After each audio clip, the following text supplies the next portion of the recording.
안녕하세요. 방금 소개받은 첫 번째 세션 사회를 맡은 한국직업능력개발원 이상돈입니다. 이번 세션은 3개의 논문으로 구성되어 있습니다. 세션 진행은 먼저 세 분의 발표자께서 발표를 하시고 이어서 토론하시고 그 다음에 혹시 청중들의 의견이 있으면 거기에 대해서 답변해 주시고 토론자들에 대해서 각 발표하신 분께서 답변하시는 방식으로 진행을 하겠습니다. 먼저 발표하신 세 분에 대해서 소개 말씀을 드리겠습니다. 첫 번째 발표, 코로나19 확산 전후 노동시장 발표해 주실 윤정혜 한국고용정보원 고용동향 분석팀장님이십니다. 두 번째 발표, 코로나19가 노동시장 취약계층에 미치는 영향 분석을 발표해 주실 정한나 한국고용정보원 박사님이십니다. 세 번째 발표, 주요 일자리 사업 동향 점검 및 국민 체감도 측정을 발표해 주실 장기영 한국고용정보원 평가기획팀장님이십니다. 예, 그러면 차례대로 논문 발표를 듣도록 하겠습니다. 첫 번째 발표 부탁드리겠습니다. 안녕하십니까. 오늘 세미나의 첫 번째 발표를 하게 된 한국고용정보원 고용동향분석팀장 윤정혜입니다. 지난 한 해 동안 고용동향분석팀은 코로나 확산에 따른 고용위기를 극복하는 데 일조하고자 고용보험과 워크넷 구인구직 자료를 이용하여 고용상황을 실시간으로 모니터링하고 고용정보를 제공하는 데 주력하였습니다. 오늘 이 자리에서는 그간 분석을 통해 정리한 코로나 확산 이후의 고용 상황을 특징 위주로 발표하고자 합니다. 코로나19의 유행은 2020년 우리 노동시장에 많은 변화를 가져왔습니다. 2019년의 주요 이슈는 경제의 허리라고 표현되는 40대 고용과 노동시장의 고령화였습니다. 물론 고령화나 40대 고용 부진의 문제는 여전히 노동시장에 풀어야 할 문제로 남아있지만 지난해 2월 이후 모든 고용 이슈는 코로나19와 연결됩니다. 그림을 보시면 2019년 하반기 이후 인구 증가폭을 상회하는 취업자 증가폭을 보이다 지난해 2월 말 대구 경북 지역을 중심으로 코로나19 확진자가 급증하면서 3월 취업자가 감소하기 시작하여 12월까지 10개월 연속 취업자가 감소하였습니다. 취업자의 양적 감소는 2008년 하반기 국제금융위기의 영향을 받은 2019년 이후 10년 만입니다. 취업자의 감소는 코로나 확산 시기에 더 크게 나타나고 있습니다.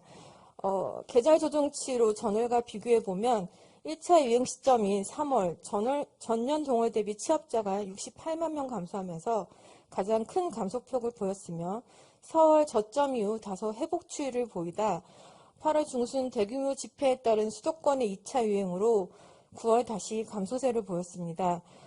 이후 다소 회복세를 보이면서 11월 고용률이 60%대로 회복되었으나 11월 말 이후 3차 유행으로 12월 다시 취업자가 감소한 것으로 나타나고 있습니다. 2020년 들어 지속되고 있는 취업자 감소를 특징별로 정리해 보겠습니다. 첫 번째 특징은 취업자의 감소가 비경제활동 인구의 증가로 나타나고 있다는 것입니다. 경기 둔화에 따른 고용 감소 시 고용률 하락과 반대로 실업률은 상승하는 형태로 보이나 취업자가 크게 감소한 3, 4월의 경우 확대해서 보면 고용률과 실업률이 동반 감소하는 형태를 보였습니다. 2020년 연평균 취업자는 0.8% 감소하였는데요. 취업자 증가율을 요인분해해보면 인구 변화 요인이 0.6%, 경제활동 참가율 변화 요인 마이너스 1.2%, 취업률 변화 요인 마이너스 0.2%로 분해됩니다. 고령층을 중심으로 한 인구 증가에 따른 취업자 증가 요인은 2020년에도 지속되고 있으나 경제활동 참가율 변화 요인이 취업자 감소에 가장 큰 영향을 미친 것으로 확인됩니다. 즉, 최근 취업자의 감소는 전반적인 노동수요 위축과 더불어 사회적 거리두기로 구직활동의 제약을 받으면서 비경제활동 인구로 머무르면서 나타난 결과로 해석됩니다. 이를 월별로 보면 4월과 12월은 장기간에 걸쳐 거리두기가 시행되면서 경제활동 제약에 따른 요인이 가장 크게 작용한 달에 해당합니다. 특히 취업자가 가장 많이 감소한 4월은 비경제활동 인구가 전년 동월 대비 83만 1천 명 증가하였습니다. 취업 상태에서 쉬었음, 가사 등의 비경제활동 상태로 이동한 것으로 나타나며 비경제활동 인구는 60세 이상 고령층과 20대 청년을 중심으로 증가했습니다. 노동력의 비경제활동 인구화라는 측면에서 보면 최근 들어 실업자가 증가하는 것은 구직활동을 재개하고 있다는 점에서 긍정적인 신호라고 해석할 수 있겠습니다. 두 번째 특징은 코로나 확산에 따른 고용 악화는 임시일용, 여성, 청년 등 취약계층에서 나타나고 있다는 것입니다. 이 그림은 산업 대분류 수준에서 통계청 경제활동 조사상의 취업자 증감과 고용보험 피보험자 증감 현황을 나타낸 것입니다. 취업자 감소폭이 가장 컸던 2분기 기준으로 보면 취업자의 감소는 코로나 확산의 영향을 가장 빠르게 받은 대면 서비스업, 그 중에서도 숙박음식점업과 도소매업에서 가장 크게 나타났습니다. 하지만 고용보험 피보험자 상으로 보면 감소폭이나 증감의 차이가 취업자 증감과 큰 것을 알 수 있습니다. 이 그림이 의미하는 바는 코로나 확산에 따른 고용 감소의 영향이 고용보험 미적용 근로자로부터 나타나고 있다는 것입니다. 다음 그림에서 종사상 지위별 취업자 증감을 보시면 취업자가 임시근로자를 중심으로 감소하고 있는 것을 알 수 있으며 이들 중에서도 고용보험을 적용받지 못하는 일자리에서 감소한 것을 알 수 있습니다. 성별로 보면 남녀 모두 취업자가 감소하였으나 취업자가 크게 감소한 숙박음식점업과 도소매업의 경우 산업 내 임시근로자 중 여성 비중이 70% 내외로 높아 코로나 확산에 따른 고용 감소의 영향은 여성이 더 컸습니다. 연령별로 보면 취업자 감소는 60세 이상 고령층을 제외한 전 연령층에서 나타났습니다. 인구 감소의 영향으로 취업자 양적 감소가 지속되어 온 30, 40대를 제외하면 코로나 확산의 영향을 가장 크게 받은 연령대는 청년층이었습니다. 코로나 확산에 따른 경기 침체와 대면 채용이 어려워지면서 기업의 채용 축소, 채용 취소 및 연기는 청년 취업자의 감소로 이어졌습니다. 연령별 고용보험 피보험 자격 취득자 증감을 보면 3, 4월은 전 연령대에서 취득자가 전년보다 감소하였으며 청년층의 감소가 가장 컸습니다.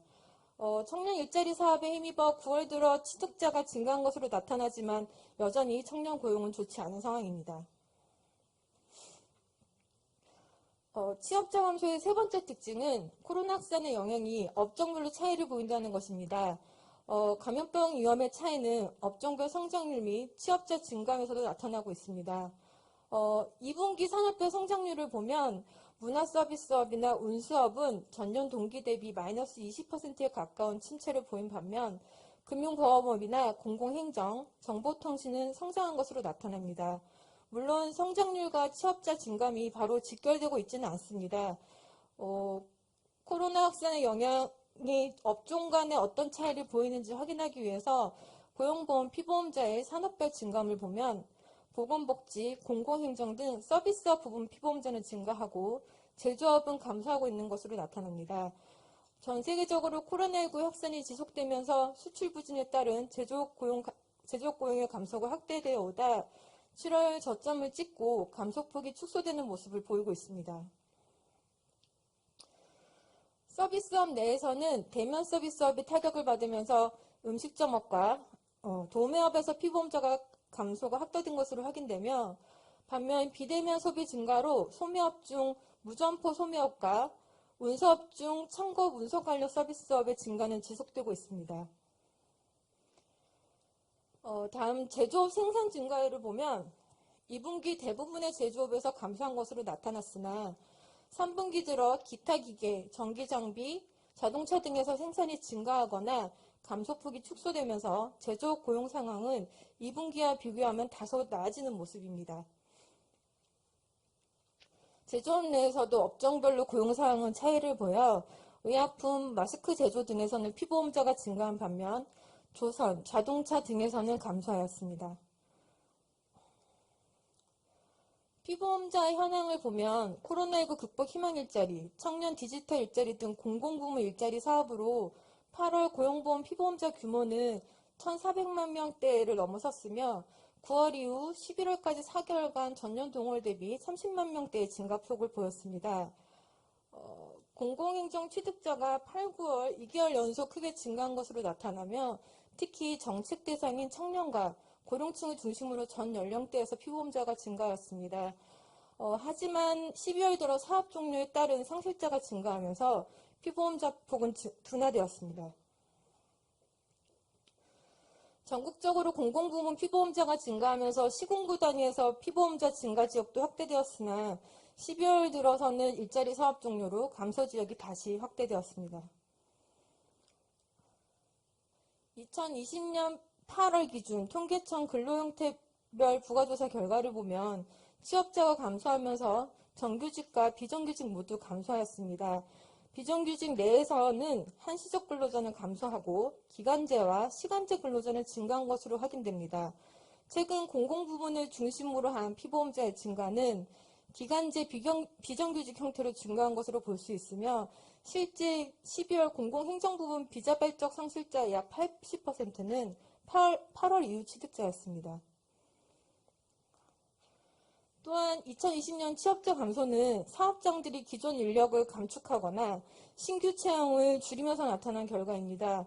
고용보험 사업장의 고용 변동을 보면 고용 축소 사업장은 지속적으로 증가해 왔으나 고용 증가 사업장의 증가로 감소분을 상쇄하면서 고용 확대로 이어져 왔으나 지난해에는 고용 증가 사업장이 감소로 전환되면서 고용 둔화로 이어졌습니다.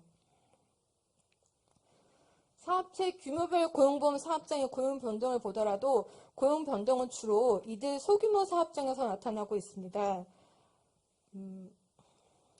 또한 전국 소상공인 매출액 현황을 보면 코로나 확산이 소규모 사업장에서 더 크게 영향을 미친 것으로 확인할 수 있습니다. 전년 동기의 매출액을 기준으로 매출액이 몇 % 감소했는지를 보여주는 그림인데요. 0.5는 전년 매출의 50% 수준임을 의미합니다. 코로나 확산 시기에는 사회적 거리두기의 영향으로 전년 대비 매출액이 급감하고 있으며 매출액의 감소가 가장 큰 업종은 실내 체육시설 집합금지의 영향을 받은 스포츠 레저였으며 음식점업, 여행업종의 매출 감소가 컸습니다. 매출 감소는 노동 수요 위축으로 이어지고 있습니다. 코로나19 확산은 특히 기업의 노동 수요에 직접적인 영향을 미치는 모습입니다. 2020년 월별 워크넷 구인 수요 변화 추이를 보면 확진자 규모와 사회적 거리두기 정책 변화에 반응하는 것을 알 수 있습니다. 3월 강화된 거리두기는 3, 4월 구인 감소에, 8월 전국 거리두기 2단계 격상은 9월 구인 감소에 영향을 미쳤습니다. 3차 유행에도 2월 신규 구인은 증가 추이를 보이고 있는데요. 이는 기저효과와 제조 회복에 따른 영향으로 보입니다. 대부분의 산업에서 3월에서 5월은 구인 수요가 전년 동월 대비 30% 이상 감소하였습니다. 도소매, 숙박 음식점업의 구인 감소가 가장 컸고 제조업과 달리 6월 이후에도 회복되지 못하고 감소세가 지속되고 있습니다. 11월 증가는 전년도 감소에 따른 기저효과의 영향이 컸습니다. 제조업은 하반기 들어 생산 증가와 함께 신규 구인이 증가하면서 고용 지표상 회복세를 보이고 있는 것으로 확인됩니다.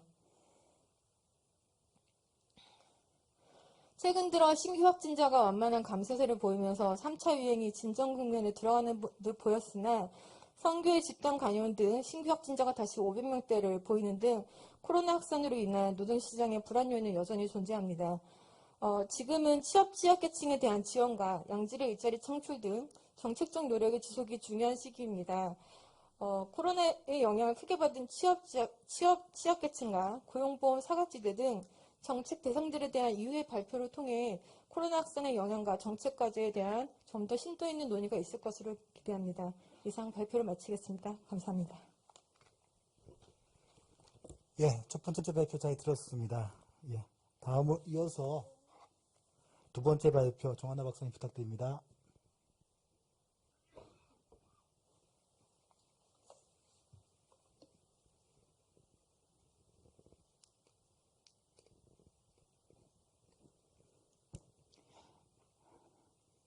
안녕하십니까. 한국고용정보원 정한나 부연구위원입니다. 뜻깊은 세미나에서 발표할 수 있는 기회를 주셔서 감사드립니다. 제가 오늘 발표드릴 내용은 코로나19가 노동시장 취약계층에 미치는 영향에 대한 분석입니다. 오늘 발표는 크게 세 가지로 구성됩니다.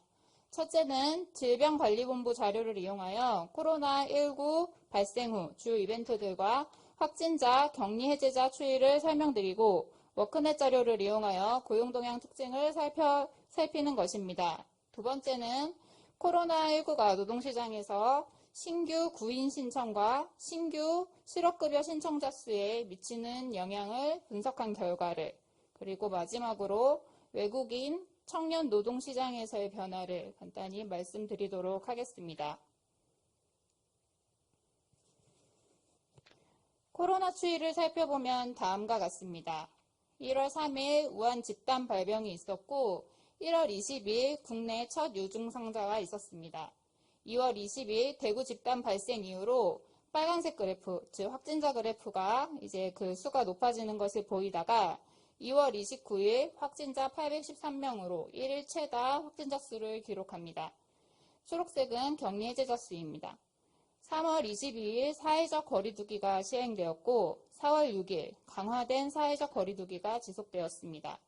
5월 6일 생활 속 거리두기 시행으로 전환되었으며 8월 중순까지 100명 이내에서 등락을 반복하다가 8월 말에서 9월 중순까지 확진자가 2배 이상 증가하는 더블링 현상이 나타났습니다. 이 기간을 2차 팬데믹 기간으로 정의하고 있습니다.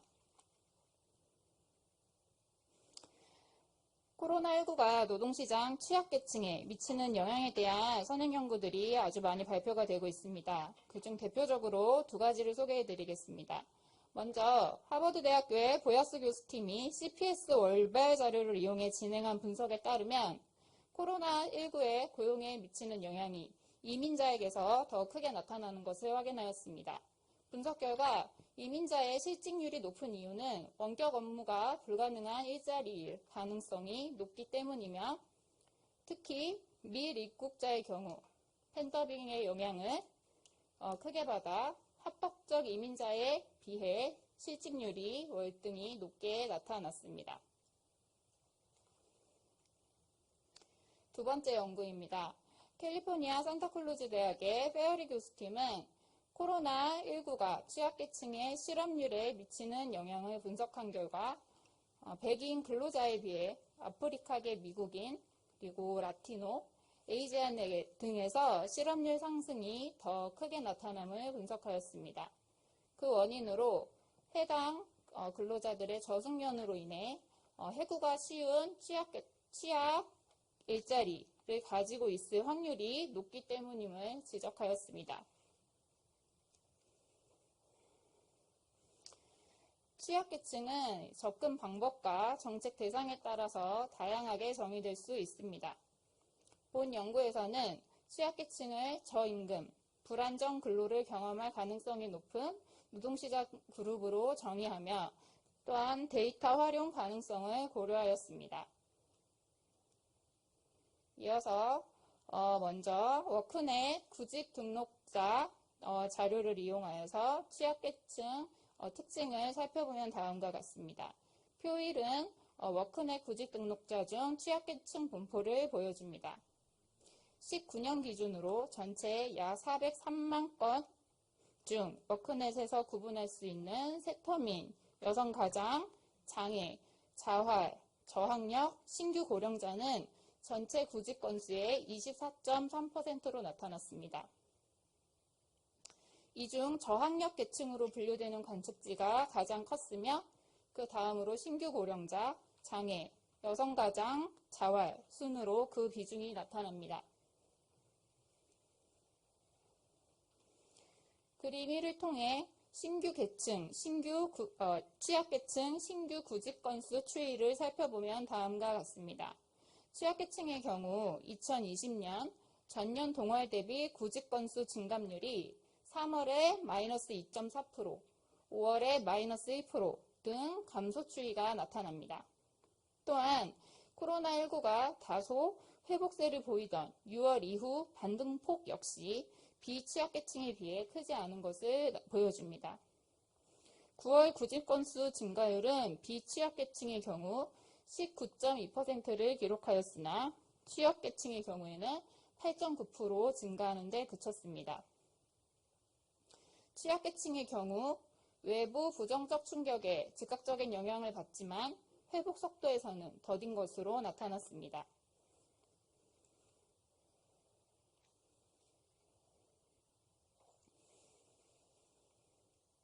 취약계층 대부분 코로나19 이후 특히 3에서 5월 기간 동안 지속적인 구직 감소를 보였으며 취약계층의 희망 일자리에 대한 선호가 코로나19 전후로 변화했는지 살펴보면 계약직 및 시간제 형태에 대한 선호가 증가하였고 희망임금 추이 역시 5월 이후 지속적으로 감소하는 모습을 보이고 있습니다. 코로나19 전후 취약계층 취업 현황을 구직 등록 후 3개월 이내 취업 비율 그리고 3개월 이내 취업 소요기간으로 나누어 살펴보았습니다. 코로나19가 발생한 2020년 이후에 3개월 이내 취업자 비율은 전년 동월과 비교해 다소 낮은 수준이었으나 6월 들어 감소폭은 다소 증가한 그 추이가 다소 증가한 모습입니다. 3개월 이내 취업자의 평균 소요 기간을 일 단위로 계산해 보면 평균 30일 전후로 취업하는 것으로 나타났는데 코로나19 이후 평균 소요 일수가 전과 비교해 상대적으로 길어진 것을 확인할 수 있었습니다.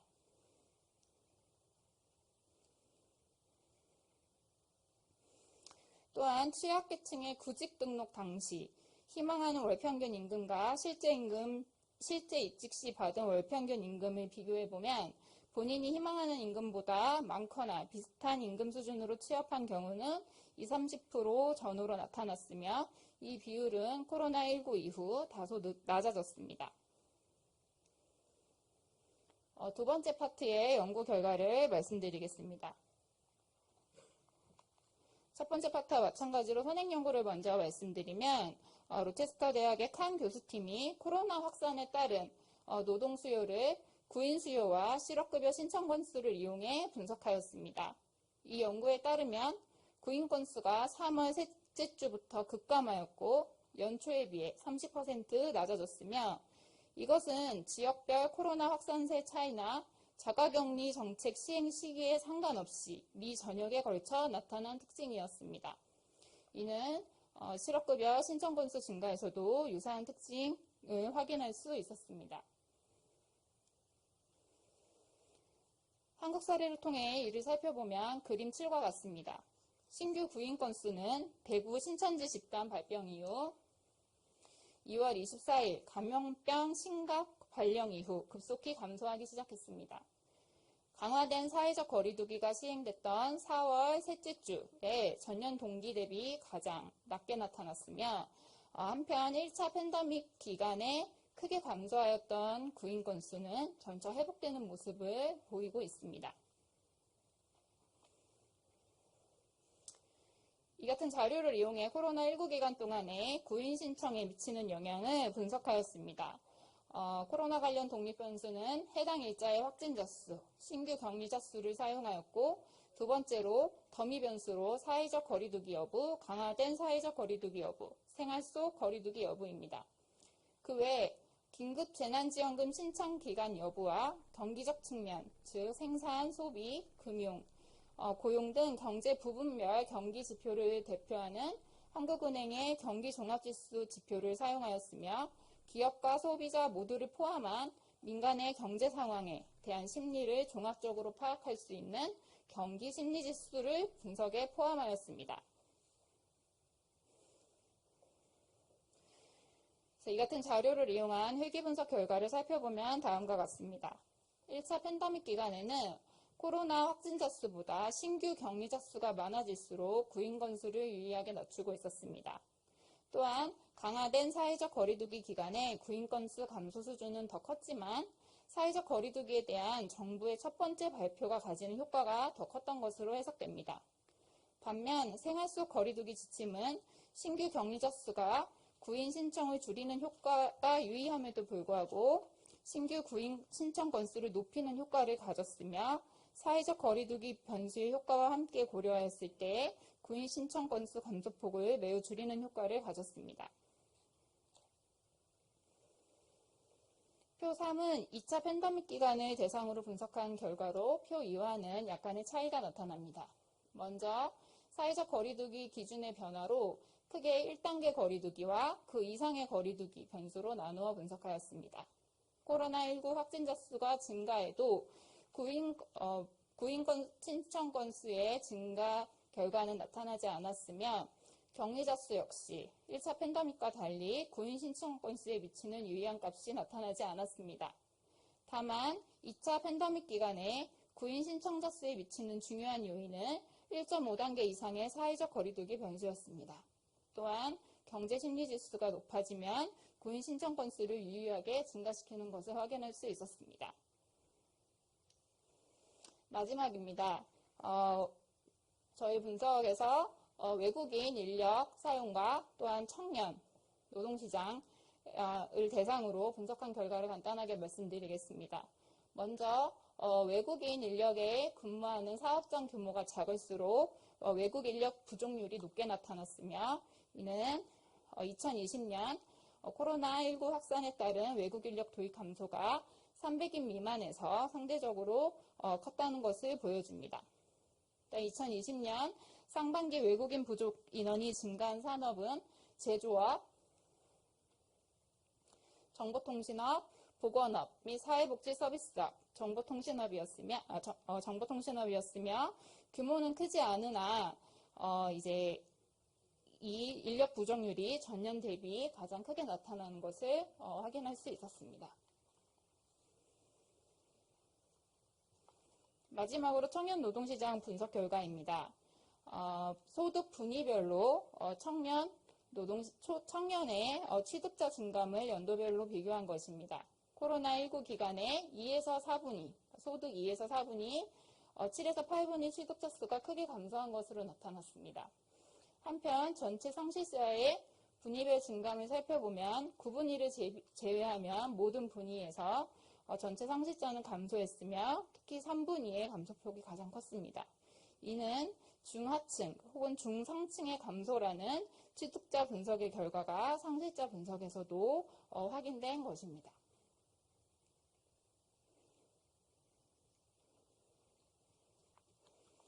결론입니다. 최근에 코로나19로 인한 고용위기 장기화 문제가 지속적으로 커지고 있습니다. 이것이 계속된다면 또 다른 형태의 구조적 요인으로 노동시장에 작용하여 노동 수요와 노동 공급이 모두 감소하게 될 것이 우려되고 있습니다. 특히 코로나19와 같은 보건위기는 저학력, 여성 가장, 신규 고령자와 같은 취약계층의 노동시장에서의 어려움을 고착화시킬 수 있습니다. 이들을 대상으로 한 노동시장 정책과 지원 노력이 지속적으로 요구될 것입니다. 이상입니다. 네, 발표 잘 들었습니다. 수고하셨고요. 다음으로 세 번째 발표 부탁드리겠습니다.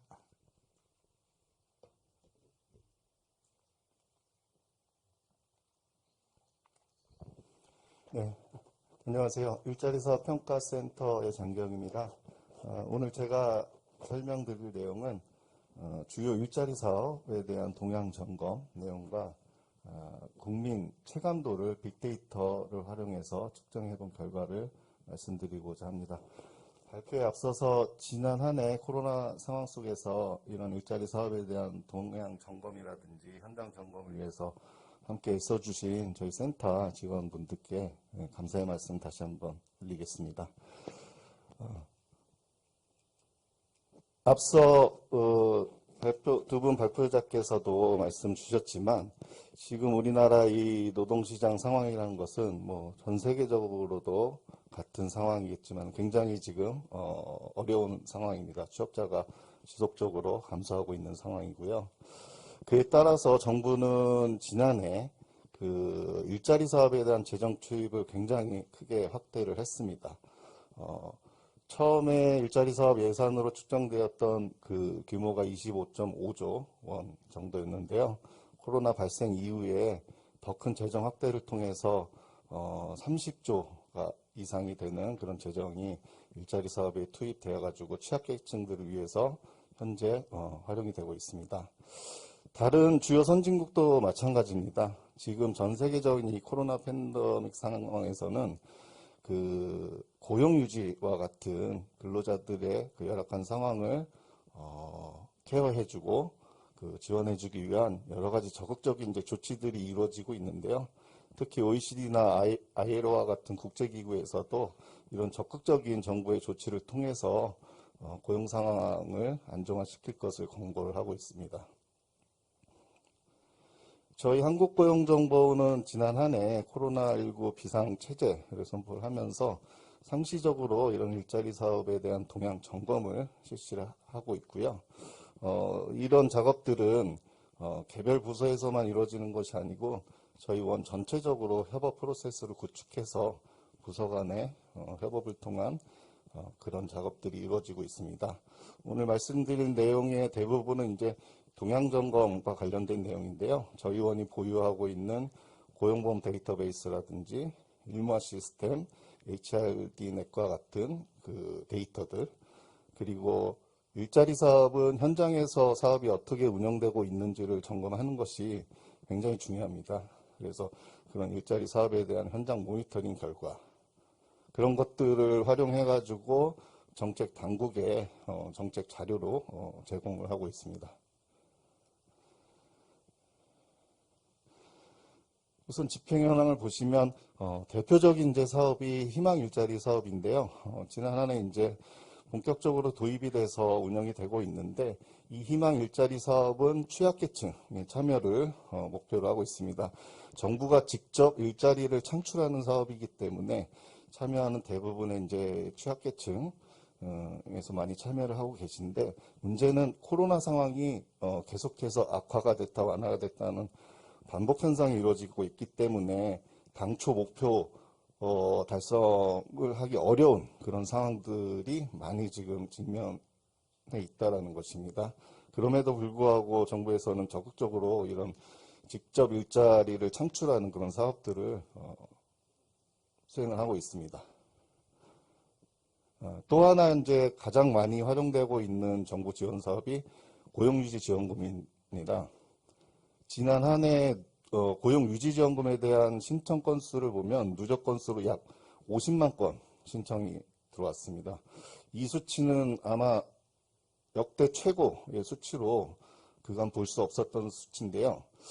이것이 얘기하는 의미는 그만큼 지금 현장에서 사업장에서 근로자들을 보호하기 위한, 근로자들을 유지하기 위한 그런 노력들이 매우 절실하게 이루어지고 있다는 것으로 해석을 할 수 있을 겁니다. 이 고용유지지원금을 신청한 사업장들의 특징을 살펴보면 대부분 소규모의 영세사업장들입니다. 지원금을 신청한 사업장의 절반 가까이가 5인 미만의 영세사업장이고 30인 미만의 소규모 사업장으로 봐도 전체의 88% 이상을 차지하고 있습니다. 코로나가 굉장히 확산된 4월 이후 5월 들어서부터는 300인 이상의 대규모 사업장에서도 이 고용유지 어려움을 느껴서 이 고용유지지원금을 신청하는 비중이 굉장히 급격하게 이제 증가를 했습니다. 업종별로 보면 이 고용유지지원금이 전통적으로 제조업에서의 신청이 많았는데요. 마찬가지로 이번 코로나 상황 속에서도 초기 이제 제조업에 대한 신청이 많았습니다. 그러다가 이제 사회적 거리두기의 영향으로 비대면 영향이 큰 이제 서비스업에서의 신청이 크게 증가하는 양상으로 변화가 이루어졌습니다. 좀 더 세부적인 업종을 살펴보면 여행사업이나 음식점업, 자동차 부품 제조업, 운수업과 같은 이 코로나의 영향을 직접적으로 많이 받는 업종에서 신청이 굉장히 많이 늘어난 것을 알 수 있습니다. 지역적으로 봤을 때는 코로나 초기 대구 영남권에서의 신청이 굉장히 많았었고요. 이후 이제 수도권으로 확장이 되면서 수도권 내에 있는 많은 사업장, 많은 인구 비중의 영향으로 유지지원금의 신청이 크게 증가한 것으로 나타났습니다. 그러면 이러한 고용유지지원금의 효과가 과연 얼마만큼 있었냐라는 건 이제 저희가 간접적으로 좀 살펴봤는데요. 작년 한 해 고용유지지원금을 많이 신청한 주요 업종들을 그룹핑을 해가지고 그 사업장들의 피보험자 수로 한번 살펴봤습니다. 보시는 바와 같이 붉은색으로 이제 표기된 것이 유지지원금을 많이 신청한 업종의 그룹들인데요. 빨간색은 전체 피보험자 수의 증감률을 나타냅니다. 대부분이 지금 마이너스를 보이고 있고요. 특히 여행사업의 경우에는 그 전년도 대비 11.5%로 감소한 것으로 나타났습니다. 반면에 파란색으로 나타나고 있는 부분은 유지지원금을 지원받은 그 사업장들만 다시 그룹핑을 한 것입니다. 그렇게 봤을 때 이 정부의 고용유지지원금을 받은 사업장의 그룹들은 전체 피보험자 수의 감소보다 훨씬 적은 수준의 피보험자 감소세를 보였기 때문에 이 유지지원금이 이 사업장의 고용 충격을 완화시키는 효과는 대단히 긍정적으로 보인다라고 해석할 수 있을 것 같습니다. 다음은 주요 일자리 사업에 대한 현장 점검 모니터링 결과입니다. 우선 직접 일자리를 말씀을 드리면 직접 일자리는 정부가 직접적으로 일자리를 창출해서 취약계층들을 고용하고 임금을 지급하는 그런 유형의 일자리 사업입니다. 이 직접 일자리는 작년에 주로 대면성의 일자리로 이루어지기 때문에 수행 방식에 있어서 대단히 어려움을 많이 겪은 것으로 나타났습니다. 그런 상황 속에서 정부는 이제 탄력적인 운영을 통해서 이 일자리 사업이 위축되지 않도록 장소의 공간의 이동이라든지 대면에서 비대면의 전환이라든지 재택근무 방식의 도입이라든지 다양한 방식을 통해서 일자리 수행 방식을 전환을 했고요. 그럼에도 불구하고 향후에 이런 일자리 사업들이 좀 더 활성화되기 위해서는 비대면에 대한 지침을 마련하고 활동 방식에 대한 다양한 이제 조정이 필요하다라는 그런 현장에 많은 의견들이 있었습니다. 다음은 직업훈련인데요. 직업훈련은 전통적으로 이 대면의 어떤 훈련, 교육이 주된 일자리 사업입니다. 그러다 보니까 코로나 상황에서 대다수의 훈련 사업들이 비대면 온라인 훈련 형태로 전환이 되는 그런 상황입니다. 특히나 이제 대면 오프라인을 통해서 교육을 할 수밖에 없는 사업들은 코로나 상황이 악화되는 상황 속에서는 중단이 되는 그런 사례도 있었고요. 빠르게 그 조치를 취해서 비대면 온라인 훈련으로 전환하고 있는 상황이지만 그 속도가 아직까지는 굉장히 좀 어려운 그런 상황도 있는 것 같습니다. 그래서 이제 현장에서는 이 비대면 전환을 위해서 다양하고 튼튼한 인프라 구축이 필요하다라는 그런 의견 제시가 많이 있었습니다. 특히 기혼 여성, 우리나라처럼 이제 비경활 여성 인구가 많은 상황에서 어린 자녀를 둔 기혼 여성들이 이런 그 비대면 훈련에 참가하는 것이 어렵다라는 그런 얘기도 많이 있었고요. 가정 내 PC 사용이 또 자유롭지 못하는 그런 수요 측의 어려운 상황도 현장에서 많이 들을 수 있었습니다. 또 하나 이제 중고령자들처럼 이제 나이가 있으신 IT와 이렇게 친하지 않은 그런 이제 계층들에서는 이렇게 비대면으로 전환됐을 때 발생하는 또 다른 어려움을 호소하기도 했습니다. 그래서 이제 포스트 코로나 시대를 대비해서 비대면 훈련의 활성화를 공급 사이드에서만 준비할 것이 아니고 수요 사이드에서도 그런 것들이 잘 준비될 수 있도록 하는 정책 노력이 필요한 것 같습니다. 다음은 고용 서비스인데요. 고용 서비스 역시 전통적으로는 대면을 통해서 취업을 알선하고 상담을 하는 것이 주된 업무입니다. 그러나 이제 코로나 상황 속에서는 그런 것들이 원활하지 않기 때문에 온라인으로 이제 전환을 통해서 많은 부분이 이루어지고 있는데요. 그런 측면에서도 어려움들이 많이 있는 것으로 나타났고요. 특히나 지금 코로나 상황에서 수많은 일자리 사업들이 국민들을 위해 제공이 되고 있다 보니까 기존의 인력들로서 이 많은 업무를 감당하기가 어렵다라는 그런 이제 현장의 그런 애로사항도 있었습니다. 그래서 마찬가지로 고용 서비스도 수요자 중심의 고용 서비스가 어떻게 맞춤형으로 제공될 수 있을지에 대한 그런 교육이라든지 인프라 제공을 강화할 필요가 있다라는 현장의 의견이 많이 있었습니다. 고용장려금은 앞서 말씀드린 대로 고용유지지원금과 같이 직접적으로 기업에 지원하는 일자리 사업들인데요. 대단히 많이 지금 사업 물량이 늘어나고 있기 때문에 현장에서의 그런 행정 인력들이 여전히 부족한 상황이고요. 그 다음에 이 신청 물량이 많이 늘어나다 보니까 부득이하게 발생할 수밖에 없는 그런 부정수급에 대한 우려 또한 같이 커지고 있는 것이 현장의 진단이었습니다.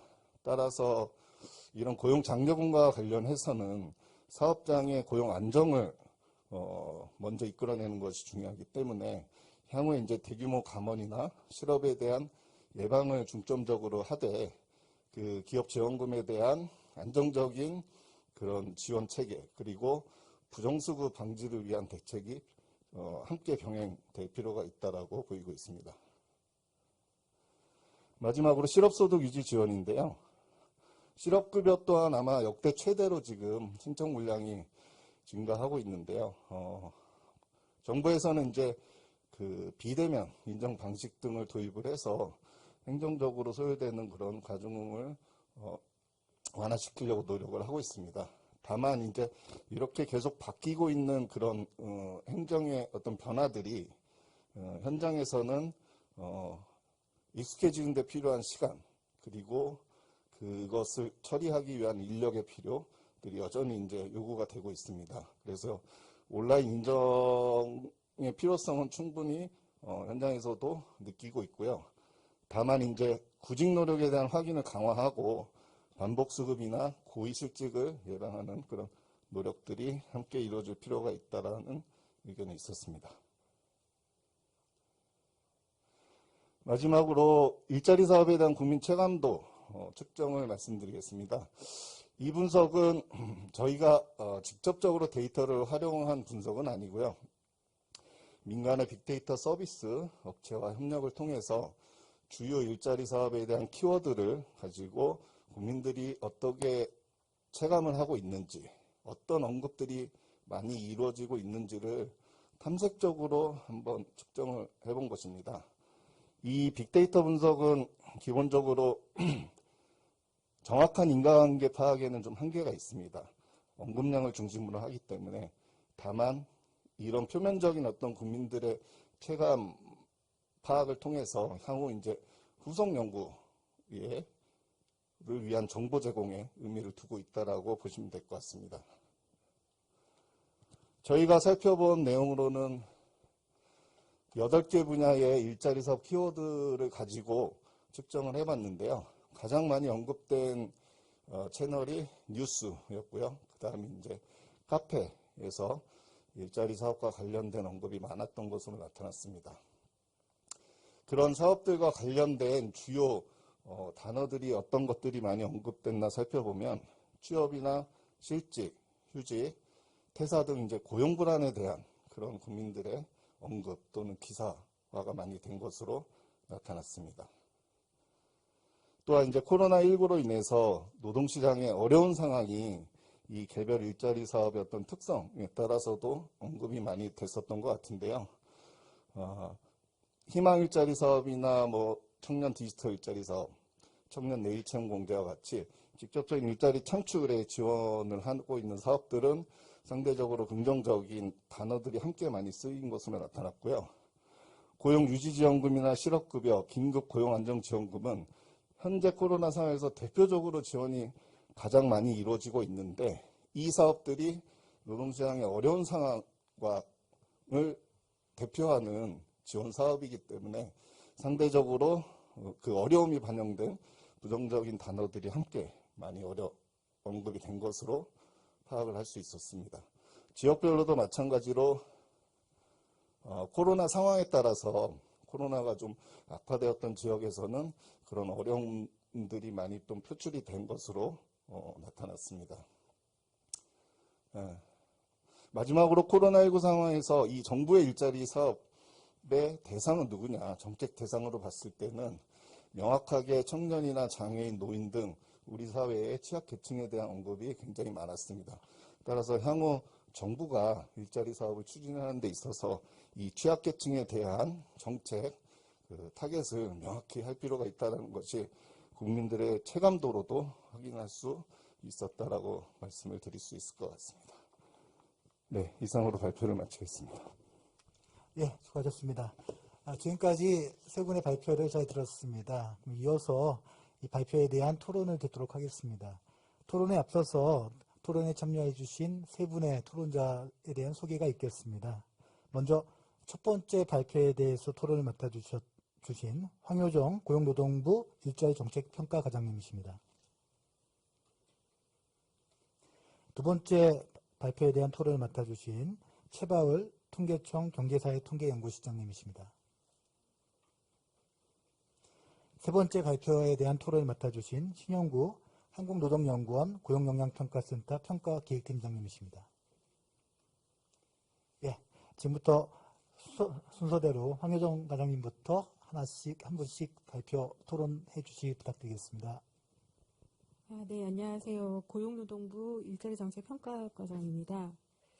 저는 그 코로나19 확산 전후 노동시장 분석 관련해서 이제 조금 말씀을 드리고 싶습니다. 앞에서 이제 그 연구하신 분들도 이제 여러분이 말씀하셨지만 그 작년 초부터 시작된 이제 코로나19가 이제 세계적으로 확산됨에 따라서 이제 우리 경제하고 이제 사회가 이제 많은 변화와 이제 충격 상황에 있는데요. 그 생산과 이제 소비가 위축되고 또 감염 우려에 따라서 경제활동을 기피하고 보류함에 따라 노동시장도 이제 수요 사이드, 공급 사이드 모두 지금 큰 타격을 받고 있습니다. 그리고 이전 수준으로의 이제 회복에도 상당한 이제 시일이 소요될 것으로 이제 전망되고 있는데요. 근본 코로나19에 따른 이제 노동시장 충격은 과거 이제 98년도 IMF하고 2009년 금융위기 때와는 충격이지만 이제 그 다른 좀 양상을 보이고 있다고 보여지는데 특히 이제 외환위기 때하고 이제 비교를 했을 때는 취업자 수 감소는 상대적으로 크지 않았고 또 이제 실업자 수 증가는 또 증가 수준도 이제 그때보다는 지금이 높지 않다. 반면 이제 일시휴직자와 구직 단념자의 증가 수준이 높은 상황이고요. 그리고 이제 98년 그 위기가 전 산업 그리고 전 종사장 지위 그 전 연령 남녀 모두에게 이제 좀 골고루 충격을 준 데 반해서 근본 충격은 이제 감염병이다 보니까 이제 대면 서비스업 그리고 이제 그 연령대로는 청년 그리고 남녀로 보자면 이제 여성의 피해가 상대적으로 크고 종사상 지위별로도 이제 임시일용부터 이제 시작돼서 자영업자 그리고 이제 상용 상대적으로 좀 안정화되어 있는 자리라고 볼 수 있는데 이제 상용으로 확대되는 양상을 보여주고 있습니다. 동연구에서는 이러한 이제 코로나19가 우리 노동시장에 미친 영향을 통계청의 이제 경활 데이터와 고용보험 이제 행정 통계를 주로 활용해서 다양하게 분석하고 제시를 해주고 계십니다. 다만 이제 몇 가지 조금 고려를 더 해봤으면 하는 몇 가지 사항들을 좀 짚어보고자 합니다.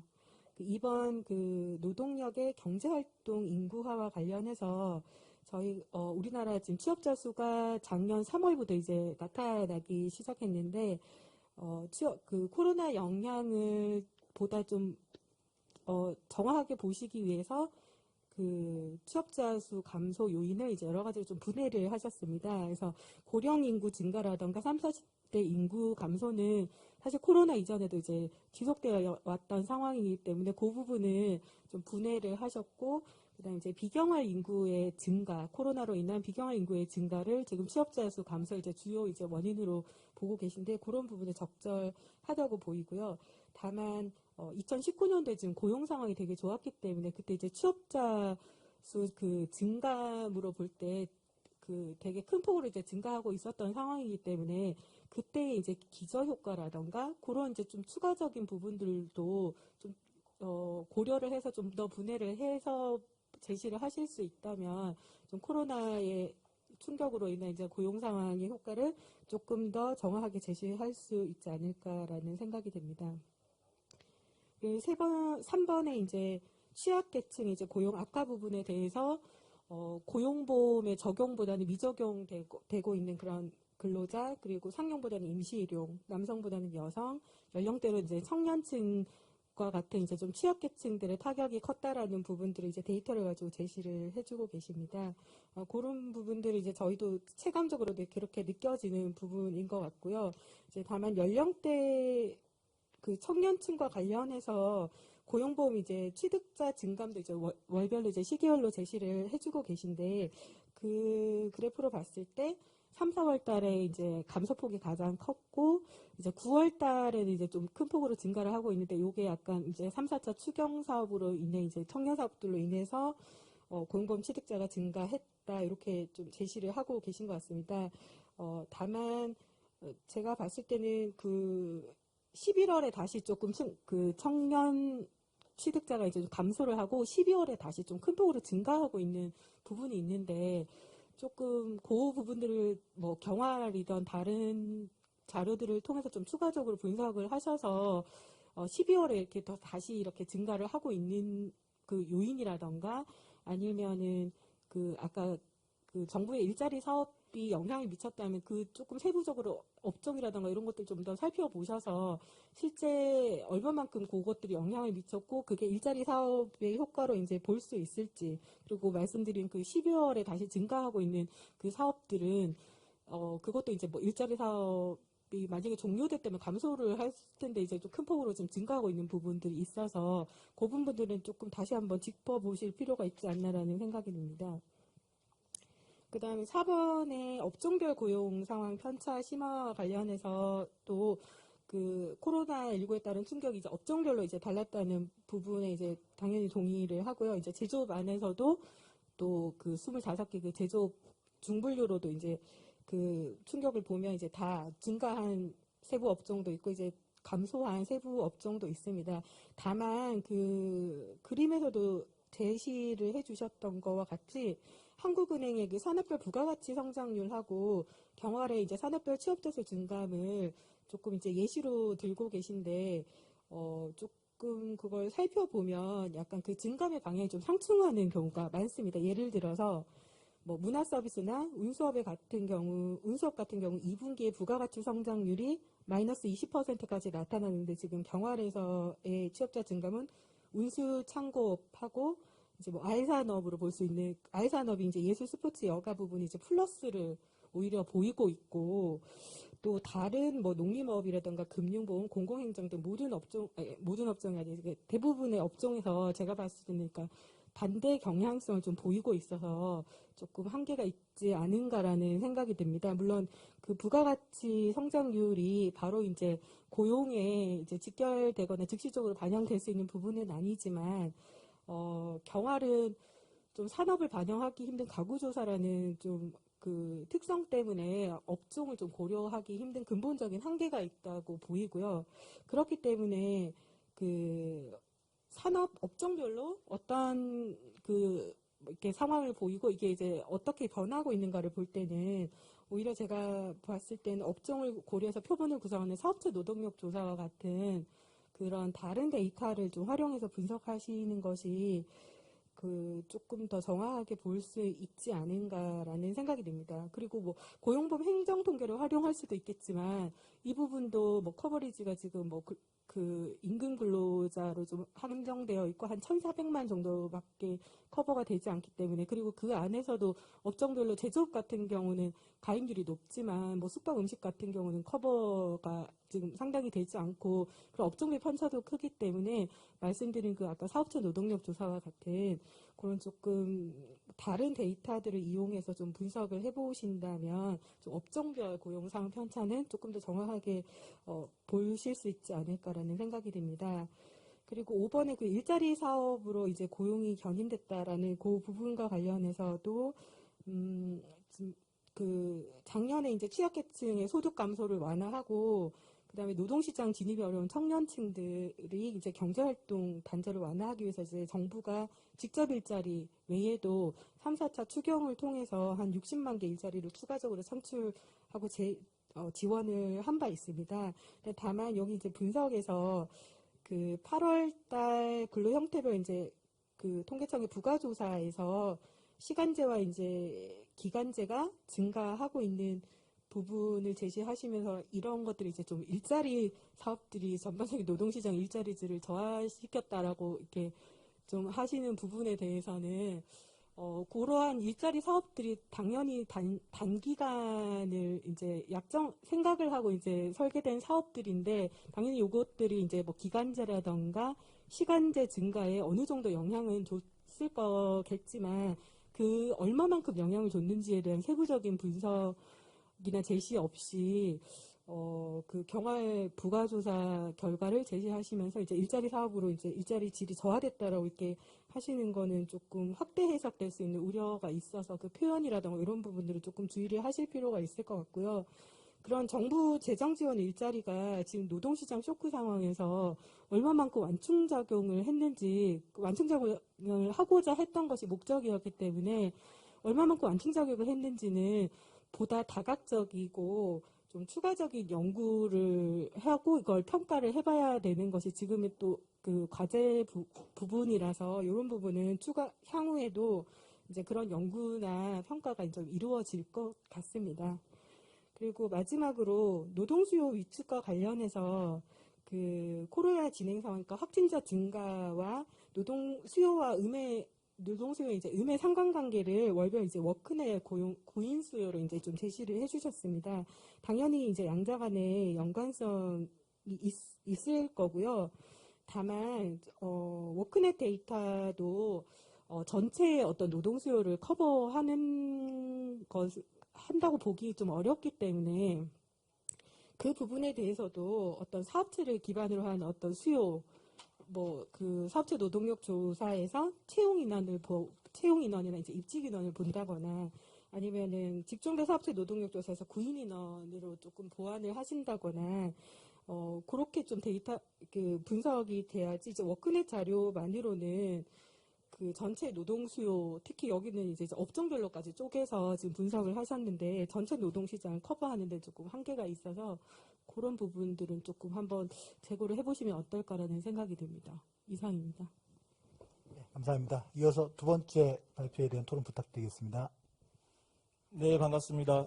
두 번째 토론을 맡은 통계청 통계개발원의 최바울입니다. 취약계층에 대한 전반적인 부분은 이제 첫 번째 발표에서 해주신 것 같고요. 두 번째 발표에서는 그 구인구직 관련돼서 좀 분석을 좀 하셨고, 또 그리고 실제적으로 청년층 또 외국인 그 관련된 이제 분석들을 좀 세분화되게 해주신 것 같습니다. 그래서 저희가 그 작년에 큰 이제 그 코로나 위기에서 가장 그 이제 어려움을 겪은 측은 물론 이제 회사도 어려움을 겪었고요. 그리고 이제 근로자 양쪽에서 노동의 어떤 공급 수요 양측에서 좀 가장 큰 충격이 있었던 것 같습니다. 그래서 감염병에 대한 이런 부분들은 참 우리가 이전에 경험을 못했는데 이런 부분들의 변화의 가장 큰 원인은 그 사회적 거리두기로 인해서 일단 모든 것들이 좀 촉발이 되었다라고 좀 생각이 됩니다. 그래서 이제 모이지 못하게 되다 보니까 이제 재택근로가 되고 그리고 대면 서비스업을 하고 있는 업종이 상대적으로 큰 충격을 받게 되고 상대적으로 온라인이라든지 디지털을 많이 활용하는 쪽은 또 이 위기 와중에서도 또 성장세를 보이기도 했었습니다. 그러다 보니 이제 그 양극화가 노동시장에서 상대적으로 더 많이 진행되고 있는 모습을 볼 수가 있었습니다. 다만 이제 그 취약계층과 관련해서 저희가 조금 더 세분화된 논의를 하고 그리고 잠깐 한계들을 좀 보완을 하면 또 훌륭한 연구가 될 것 같습니다. 일단은 이게 고용보험 가입자를 대상으로 하기 때문에 그 취업에 대한 분석에서 좀 고용보험 미가입자들의 어떤 변화를 우리가 살피기에는 조금 어려움이 있지 않았나라는 생각이 듭니다. 앞서 첫 번째 발표에서도 취업자의 감소폭이 컸던 것이 이제 경제활동 인구조사에서는 좀 나타났지만 고용보험 DB에서는 그 부분이 조금 이제 적게 나타났던 부분들이 있었던 것 같습니다. 구체적으로 좀 말씀을 몇 가지만 드리면 청년층, 그 취약계층을 처음에 그 저소득층 그리고 신규 노인 그리고 장애인 여성가장을 중심으로 이렇게 설정을 하셨는데요. 여기에 좀 그 신규 노동시장에 들어오는 청년층을 좀 포함시켰으면 훨씬 더 이제 그 충격을 좀 더 볼 수 있지 않았나 하는 생각이 듭니다. 물론 청년층에 대한 분석은 뒷부분에 또 이제 분위별로 또 제시를 하는 부분이 있지만 구인 구직에서도 청년층에 대한 부분을 좀 더 포함시켰으면 하는 생각이 들었고요. 그리고 그 취약계층 중에서 이제 저학력자와 신구 고령자가 거의 한 70%, 80% 이상을 다 차지하고 있습니다. 그래서 나머지 여성 가장이나 장애인들의 부분은 좀 비중이 굉장히 낮아서 이 부분들에 대해서 좀 정책적 함의를 찾기가 좀 어렵지 않았나라는 생각이 들고요. 물론 이제 중복으로 카운팅 된 경우도 있긴 할 것 같습니다만 그런 부분들이 조금 이제 고려가 취약계층을 선정하는 부분에 있어서 조금 더 다양하게 선정하면 좋았을 것 같다는 생각이 들었습니다. 또한 이제 여성 같은 경우에 이번에도 어려움이 많이 겪었었는데요. 그래서 청년층과 좀 여성을 일부 좀 포함시키는 것을 좀 고려해 보시면 좋을 것 같습니다. 그리고 그 신규 취약계층의 신규 구직 건수를 좀 살펴보면 2020년도에도 이제 악화가 되었지만 2019년도에도 악화가 있었습니다. 그래서 다만 지금 악화된 폭이 조금 더 커진 것 같고요. 그래서 2019년, 18년도에서도 당연히 이제 취약계층이 어려움을 겪었는 부분들이 있었고, 그래서 그 부분들과의 어떤 격차가 더 커진 부분을 좀 더 강조해 주시면 그 2020년도의 어려움들을 좀 더 잘 표현할 수 있을 것 같습니다. 그리고 그 희망임금과 취업임금의 어떤 미스매치를 분석하는 데 있어서도 좀 그 취약계층을 좀 하위 그룹별로 좀 나누어서 좀 제시해 주시면 좀 구체적인 정책적 시사점을 얻을 수 있을 것 같고요. 그리고 분석에서 시간제를 포함하셨는데 그 시간제 같은 경우에는 희망임금의 이런 부분들이 상대적으로 좀 낮을 수가 있습니다. 그래서 시간제는 좀 제외하고 계산을 해보시면 또 이제 결과가 좀 다르게 해석될 수 있을 것 같습니다. 그리고 이제 실증 분석을 하신 부분에서 좀 몇 가지 말씀을 드리면 그 변수의 어떤 정의와 또 그리고 변수에 대한 어떤 구분, 그다음 더미 변수에 대한 어떤 기준이라든지 이런 부분들을 그 기초 통계 이런 부분들을 좀 한 표로 정리를 해주시면 이해하는 데 있어서 좀 더 도움이 될 것 같고요. 그 용어라든지 변수의 출처 이런 부분들도 좀 확인을 해주시면 좋을 것 같습니다. 일례로 이제 신규 격리자 수라고 된 부분이 있는데요. 그 격리자 수는 이렇게 신규 확진자 수는 이제 데일리로 나오는데 신규 격리자 수의 의미는 제가 이야기로는 이제 격리돼서 치료를 받고 있는 환자의 수입니다. 그래서 매일 그 새로 이렇게 들어오는 게 있고 그다음에 회복되거나 사망돼서 나가는 게 있습니다. 그래서 이제 어떻게 보면 이제 격리되어져 있는 치료받는 환자 수라고 표시를 하면 좋을 것 같고요. 그리고 이제 경기 종합지수 같은 경우에는 현재 지금 통계청에서 작성을 하고 있습니다. 소비자 심리 지수는 이제 한국은행에서 하고 있고요. 그런 출처들을 좀 명확하게 또 밝혀주시면 좋겠습니다. 그리고 이제 기간을 나눠서 1차, 2차로 나누어 주셨는데요. 그 이제 2차 같은 경우에 그 구인의 증가하고 그리고 이제 확진자 수의 증가가 또 같은 방향을 또 보여주고 있습니다. 그래서 그런 부분들에서 해석을 할 때 우리가 좀 어떻게 해석해야 할지 그런 부분 좀 주의를 기울여 주시면 좋을 것 같고요. 그리고 이제 종속 변수와 설명 변수 간에 좀 로그를 좀 같이 취하게 되면 우리가 비율로 해석할 수 있기 때문에 이렇게 그 양쪽에 다 로그를 취해서 한번 하는 것도 고려를 하시면 좋을 것 같고, 그리고 이제 1기간과 2기간으로 나누셨는데요. 그 전체로 해서 한번 한 결과도 그게 한번 해보신 것 같긴 한데 그 전체로 한 결과도 한번 같이 보여주시면 의미가 있을 것 같습니다. 마지막으로 이제 청년 노동 시장에 대해서는 그 최하위인 1분위에서는 오히려 그 이제 증가하는 모습이 있습니다. 신규 취득자가. 그래서 오히려 청년층의 어려움들을 오히려 보여주는 좋은 그 이제 통계라는 생각이 들고요.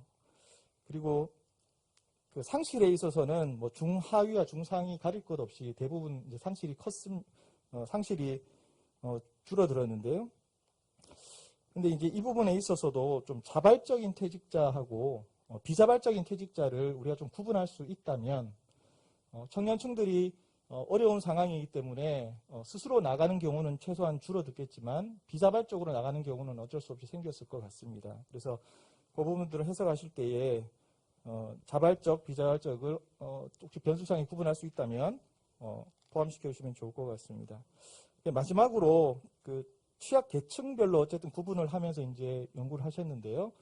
그 취약 계층별로 좀 정책적인 어떤 시사점이라든지 이런 부분들을 좀 결론 부분에 조금 더 구체적으로 제시해 주시면 연구가 더 훌륭하게 또 잘 마무리될 수 있을 것 같습니다. 네, 이상 토론을 마치겠습니다. 예, 감사합니다. 이어서 세 번째 토론 부탁드리겠습니다. 네, 안녕하세요. 한국노동연구원 고용영향평가센터의 신현구입니다. 이제 제가 토론할 것은 아까 세 번째 장기영 박사께서 발표하신 주요 일자리 사업 동향 및 국민 체감도 분석인데요. 요거는 이제 내용이 크게 어찌 보면 이제 세 가지일 텐데, 일자리 사업의 집행 상황 점검하고 그 과정에서 발생하는 애로 사항을 파악하고 그리고 정책에 대한 국민 체감도는 어떠한가, 이제 이러한 세 가지 내용들을 현장에서 또 그 집행 실적 같은 것들을 모니터링하면서 내용들을 잘 정리를 해주고 있습니다. 제가 일단 그 보고서보다는 제가 좀 의의를 두고 싶은 거는 이 보고서를 만들기 위한 활동 그 자체가 굉장히 의미가 있었다라고 생각이 드는데요. 이제 어찌 보면 사회적 위기 상황에서 급속하게 일자리 사업들이 필요하고 평소에 하던 것과는 다른 어떤 이제 사업들이 실시가 될 때 이 과정에서 분명히 어떤 문제가 생길 수 있을 것이다를 미리 준비해서 사전적으로 모니터링 조치를 취해서 이 보고서를 만들 수 있도록 기획을 했다는 게 굉장히 좀 의미가 있다고 생각을 하고요. 다음으로 그냥 단순히 사업 실적이나 애로사항만 파악한 것이 아니라 이런 일자리 사업에 대해서 국민들이 체감하고 있는 것은 어떠한가, 이런 부분들까지도 파악을 했다는 점에서 굉장히 의미 있는 그 활동을 했고 보고서를 작성했다, 이런 생각을 합니다. 조금 더 내용이 들어가서 이제 보게 되면 그 일자리 사업 집행 여건 및 동향은 이제 아주 간단하게 그 발표를 했지만, 이제 제가 받은 거는 그 4개월의 월간 분석하고 62회에 이루어진 이제 주간 분석들에 대한 그 보고서를 받았어요. 그래서 거기서 일일이 이제 사업 실적 파악하고 그 일자리 사업에서의 문제가 무엇이 있는지 이런 부분들을 일목요연하게 이제 제시를 하고 있는데요. 그 첫 번째 그 주간 동향 같은 경우는 아까 제가 62회 말씀을 드렸는데 거의 일주일에 2번 정도씩 계속해서 반복적으로 아주 꼼꼼하게 이제 실적을 점검하고 문제들을 보려고 하고 있었는데, 이게 이제 너무 짧은 기간 자주 하다 보니까 오히려 변화를 파악하기에는 너무 어려운 거 아닌가. 그러니까 뭐 어제 한 2, 3일 간격으로 보다 보니까 크게 달라진 점이 없기 때문에 너무 작은 부분에 자주 하다 보니까 오히려 좀 이 문제가 되고 있는 부분들이 제대로 파악이 됐을까 하는 생각이 좀 있어서 약간 정형적으로 이루어지는 분석은 기간도 좀 늘리고 분석 간격도 좀 늘려서 조금 숲을 볼 수 있는 그런 시도를 했으면 좋겠다는 생각이 들었고, 그다음 오히려 이제 하반기부터는 단순히 이제 고용유지연금하고 일자리 사업에만 국한하지 않고요. 뭐 고용 서비스, 고용장려금, 직업훈련 이런 다른 일자리 사업으로도 좀 넓히고, 또 직업훈련도 세부 사업별로도 접근을 하고, 그다음에 뭐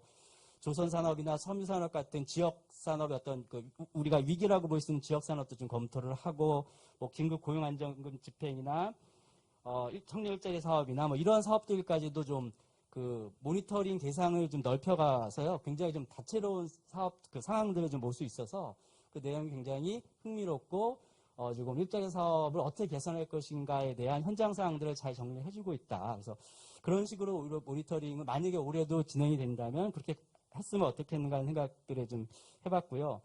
그 다음에 중요한 건 이제 모니터링을 하는 게 중요한 게 아니라 모니터링을 해서 그 내용들을 어떻게 개선하는 데 반영을 할 것이냐, 이 문제가 있는데 이 내용은 지금 보고서에는 빠져 있습니다. 그래서 그냥 모니터링 하는데 그친 건지 아니면 그것이 정책 당국에 전달이 돼서 어떻게 뭐 반영이 된 건지, 물론 이제 그 개선책이라고 하는 것이 굉장히 짧은 시간에 만들어질 수는 없겠지만 그 짧은 시간에 만들어질 수 있는 것이라도 반영이 된다면, 아니면 또 좀 시간이 걸리는 것들은 조금 기다렸다가 다시 한번 모니터링을 해보면 그것이 현장에서 긍정적으로 작용을 하고 있는지, 또는 그것으로 인해서 다른 문제가 발생하고 있는 것은 아닌지, 이런 부분들을 다시 모니터링해서 지속적으로 좀 그 성과를 높이려고 하는 그 활동이 좀 축적적으로 이루어졌으면 하는 이제 그런 생각들이 있고요. 다만 이거는 뭐 연구진만이 해결할 수 있는 문제는 아니고 정책 당국과의 이 모니터링과 개선들을 어떻게 이제 좀 선순환적으로 구축을 할 것이냐 이런 문제들을 좀 논의를 해야 될 것 같습니다. 그 다음에 주요 일자리 사업 국민 체감도 빅데이터 분석에서는 이제 일자리 사업에 대한 국민들의 체감도 같은 것들을 분석하기 위해서 주로 이제 텍스트 이제 분석들을 많이 했는데, 이제 가장 아쉬운 거는 이제 이 연구가 이제 왜 이런 말이 나왔는가에 대한 내용들은 좀 빠져 있습니다. 이제 그게 어찌 보면 이제 2020년 한 해를 대상으로 연구를 했기 때문에 시간적으로 이건 할 수 없는 상황이었다는 판단이 들기 때문에 이제 앞으로는 조금 더 나아가서 이제 왜 그러한 현상이 발생했는가에 대한 분석까지 좀 나갔으면 좋겠고요. 더 중요한 거는 이제 그런 분석이 나가지 않으면 가장 중요한 거는 과연 고용유지지원금이나 긴급고용안정지원금 같은 경우가 이제 부정적인 용어들하고 연결이 되는데 그게 정말 부정적으로 평가를 하는 것이냐를 알 수 없다는 거죠. 이 두 사업은 주로 이제 뭐 해고라든가 뭐 부담이라든가 그다음에 뭐 심각, 위험 뭐 이런 사업주들을 대상으로 근로자들을 대상으로 지원을 한 거기 때문에 당연히 부정적인 용어하고 언급될 수밖에 없다는 거죠. 그러니까 오히려 이 용어는 이런 사업과 이 용어를 같이 쓴 사람은 이 사업의 특징을 잘 이해하고 있는 사람이다. 오히려 사업에 대해서 잘 알고 있다라고 평가할 수도 있는 상황이기 때문에 이렇게 단순한 언급을 중심으로 한 것은 이제 긍정, 부정을 판단할 수 없기 때문에 이제 주의가 필요하다. 중요한 거는 정말 국민들이 어떻게 이런 일자리 사업들을 바라보고 있느냐이기 때문에 조금 더 좌담회나 뭐 이런 것들을 통해서 들어간다면 더 좋을 것 같고요. 예, 그 다음에 한 가지 더 조금 심화된 분석을 한다면 혹시 시기별로의 어떤 그 변화들이 있는 건지 그게 뭐 코로나가 더 많이 확산되거나 사회적 거리두기가 더 강화되거나 뭐 이런 것과 연관해서 어떠한 시기적 변화가 있는 건지 같은 것들 보면은 조금 이제 국민들의 인식 변화를 알 수 있는 그런 좀 좋은 계기가 되지 않을까 이런 생각을 하고요. 마지막으로 작년에 저희도 고용량 평가를 하게 되면서 이제 현장에 가기가 굉장히 좀 어려웠습니다. 그래서 조금 기다려보면 더 낫지 않을까 했었는데 오히려 시간이 지나면 지날수록 더 어려워진 상황도 있어서 실제 현장에 가서 이렇게 모니터링을 하는 경우가 매우 어려운 상황에서 이렇게 좀 모니터링 했다는 것 자체가 굉장히 수고하고 많이 하셨다는 생각도 많이 들고요. 뭐 조금 저도 이제 이러한 현장을 많이 다녀본 입장에서는 조금 이제 이렇게 공무원들을 대상으로 모니터링 모니터링 같은 것들을 할 때 조금 분위기가 좀 좋아졌으면 좋겠다. 왜냐하면 저희가 뭐 사례도 드릴 수도 없고 이래서 실제 현장에서 이런 일들을 하시는 분들이 굉장히 좀 어려움들이 있어서 이러한 부분들을 어떻게 좀 극복하면서 모니터링을 할 것이냐 뭐 이런 부분들도 같이 고민을 해봤으면 좋겠습니다. 예, 이상입니다. 예, 감사합니다. 세 분 토론 잘 들었고요. 세 분의 그 날카로운 지적에 대해서 발표자 분들께서 간단하게 답변 주시기 바랍니다. 시간 관계상 1분 드리겠습니다. 우선 부족한 자료에 코멘트 주신 황효정 과장님 감사합니다. 시간이 없어서 의견 주신 거에 일일이 다 답변을 드리긴 어려울 것 같아서 그것은 별도로 제가 개인적으로 답변을 드리겠고요. 다만 이용 자료에 대한 지적 부분은 충분히 공감하고 있습니다. 그래서 워크넷 자료가 전체 노동시장의 노동 수요를 포괄하지 못한다는 한계는 분명합니다. 지난 한 해 동안 물론 현재도 주 단위, 일 단위까지 실시간 노동 상황을 파악하기 위해서 고용보험과 워크넷 자료를 활용하고 있기 때문에 행정 자료를 중심으로 설명을 드렸고 봉표 범위 내에서 작성하느라 월별 자료만 보여드린 점 양해 부탁드립니다. 그리고 일자리 사업의 경우 저는 단편적인 통계 증감만을 보여드린 것이기 때문에 사업에 대한 평가나 영향 정도를 판단하기 위한 것은 아니었습니다. 과장님께서 말씀하신 대로 재정지원 일자리 사업은 코로나19 고용위기 상황에서 완충 역할을 하고자 했던 사업 목적은 분명했고 이에 대한 연구와 평가는 동행해서 다루지는 못했으나 필요성은 충분히 인지하고 있다는 점 말씀드리면서 이상 마치겠습니다. 네, 먼저 박사님 너무 중요한 코멘트들 주셔서 감사합니다. 그래서 하나하나 다 저희 연구진한테 필요한 내용들이라서 해당 부분들을 좀 정리를 해서 보고서에 반영을 하도록 하겠고요. 특히 이제 그 워크넷을 이용을 해서 취약계층 분석을 할 때 저희가 이제 그 특징별로 분포가 조금 고르지 않게 나타나는 부분이 사실 좀 한계가 있었다는 점이 맞아서 그 부분들을 어떻게 보완해야 될지 고민을 많이 해보도록 하겠습니다. 그리고 이제 저희가 1차 팬데믹, 2차 팬데믹을 나눠서 이제 전체 분석도 사실 했었고, 근데 이제 그 그림칠에서 그 추이 자체가 약간 좀 양상이 다르게 나타나서 저희가 이제 고민을 하다가 그 이제 크게 이게 두 부분으로 나눠서 분석을 했는데 그 해당 부분도 조금 더 그 전체 분석에서는 사실 이같이 뚜렷하게 유의하게 일관된 방향의 그 결과가 나오지를 않아서 해당 분석을 진행을 하였고 그 부분에 대해서도 조금 더 면밀하게 살펴보도록 하겠습니다. 코멘트 감사합니다. 예, 세 번째. 네. 우선 신용구 박사님 코멘트 너무 감사드리고요. 굉장히 꼼꼼하게 봐주셨고 또 저희가 하고 있는 고민하고도 굉장히 일맥상통하는 코멘트를 주셔서 감사드립니다. 우선 첫 번째로 현장 모니터링과 관련된 그 이행 점검에 대한 코멘트는 굉장히 중요하신 코멘트고요. 저희 역시 이것이 단순히 그냥 현장을 점검하고 거기서 나온 목소리들만을 전달하는 것이 저의 임무가 아니고 그것들이 국민들에게 잘 녹아 들어가고 있는지까지 확인하는 것이 저희 임무라고 보고요.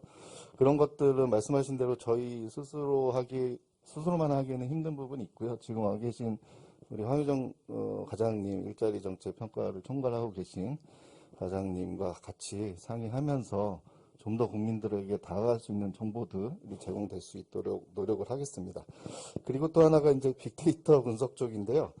사실 이 부분은 저희가 이번에 발표를 할까 고민을 많이 했었는데 그럼에도 불구하고 이런 시도조차도 이제 좀 시작이 되고 어떤 그 첫 시도라는 측면에서 그냥 탐색적인 분석으로 시도를 해봤었습니다. 말씀하신 대로 인과관계를 보기에는 굉장히 어려운 측면이 있지만 앞으로는 이런 분석의 방법론들이 계속 활성화가 될 것이다라고 보기 때문에 저희도 이제 그 원인 분석, 아까 말씀해 주셨던 부정과 긍정을 어떤 기준으로 나누는지 사실상 지금은 그 해당 사업의 명칭이 들어가 있는 기사에 뭐 좀 어렵다라는 단어가 많이 들어가 있으면 부정적으로 나오고 좋은 측면의 단어들이 있으면 긍정으로 나오는 시스템인데 그런 것들은 좀 더 분석적인 방법론을 적용해서 향후에 좀 더 발전된 그런 연구로 한번 다시 시도를 해보도록 하겠습니다. 감사합니다. 네, 고맙습니다. 사실 오늘 그 토론자분들 말고 유튜브를 통해서도 많은 의견들을 주셨는데요. 사실은 지금 토론자 발표자분들 통해서 다 답변 드렸다고 생각해서 그냥 생략하도록 하겠습니다. 지금까지 발표와 토론에 참여하셨던 6분의 참여자분들에게 감사의 말씀드리며요. 인수레이션 마치고 사회자분에게 마이크 넘기겠습니다. 고맙습니다.